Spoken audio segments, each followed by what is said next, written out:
कुछ फैमिली में बहुत सारे झगड़े होते हैं, ऐसा लगता है कि वो फैमिली टूट जाएगा, पर ऐसा होता नहीं। क्योंकि उन फैमिली मेम्बर के बीच में ना एक प्यार का फोर्स होता है जो उन्हें मतलब ऐसे जोड़ कर रखता है। तो वैसे ही मतलब एटम के वर्ल्ड में होता है न्यूक्लियर फोर्स, जो कि मतलब उनके न्यूक्लियस में उनके न्यूट्रॉन और प्रोटॉन के परिवार को जोड़े रखता है। जैसे कि सोचो ना, अगर न्यूक्लियस में प्रोटॉन इतने पास पास है तो मतलब रिपेल करने चाहिए, लाइक चार्जेस रिपेल, पर करते क्यों नहीं ऐसे, मतलब इकट्ठे रहते क्यों हैं? क्योंकि उनमें ये इलेक्ट्रोस्टैटिक वाला जो फोर्स झगड़ा पैदा करता भी है ना, तो उससे भी एक बड़ा फोर्स होता है जो होता है न्यूक्लियर फोर्स, उन्हें एक साथ रखने में हेल्प करता है। मतलब सोचो, हमें पता है कि इलेक्ट्रोस्टैटिक फोर्स से बड़ा होता है न्यूक्लियर फोर्स, अभी मैंने बताया। हमें पता है कि इलेक्ट्रोस्टैटिक फोर्स ग्रेविटेशनल फोर्स से 10⁻36 गुना बड़ा होता है। पर ये जो इलेक्ट्रोस्टैटिक फोर्स है न्यूक्लियर फोर्स 10⁻38 गुना ज़्यादा बड़ा होता है। मतलब सोच सकते हो कितना ज़्यादा इसमें पावर होता होगा।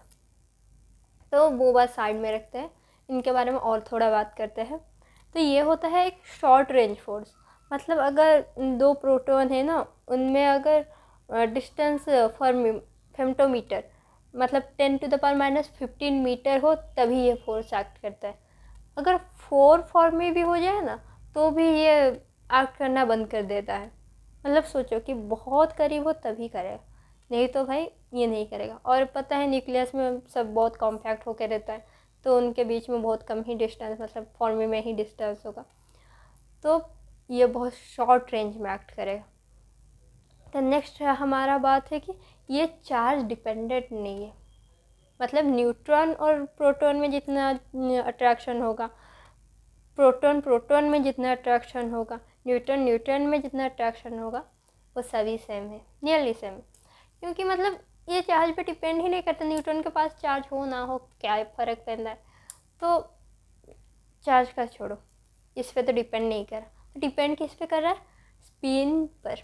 मतलब अगर दोनों आटम तो नहीं, सब एटॉमिक पार्टिकल का मतलब स्पिन पैरेलल है तो ज़्यादा अट्रैक्शन होगा, और अगर एंटी पैरेलल तो थोड़ा कम अट्रैक्शन होगा।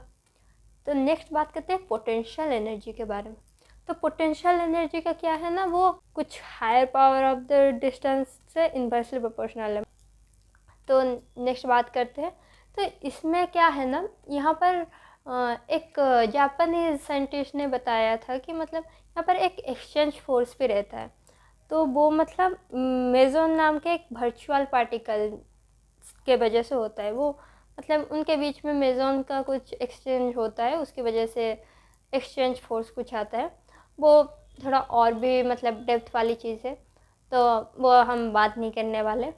तो इलेक्ट्रोस्टैटिक फोर्स और ग्रेविटेशन फोर्स के बीच में एक कॉमन चीज़ होती है कि उनमें जो पार्टिकल मतलब मास लो या चार्ज वाले के बीच में जो फोर्स एक्ट करता है वो उनके सेंटर के बीच में जो लाइन होता है उसके अलोंग एक्ट करता है।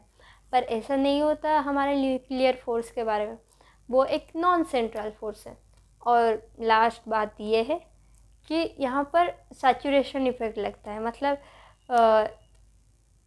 एक पार्टिकल उसके नज़दीक मतलब पड़ोसियों के साथ ही मतलब इस न्यूक्लियर फोर्स के इफेक्ट से अट्रैक्ट करता रहता है।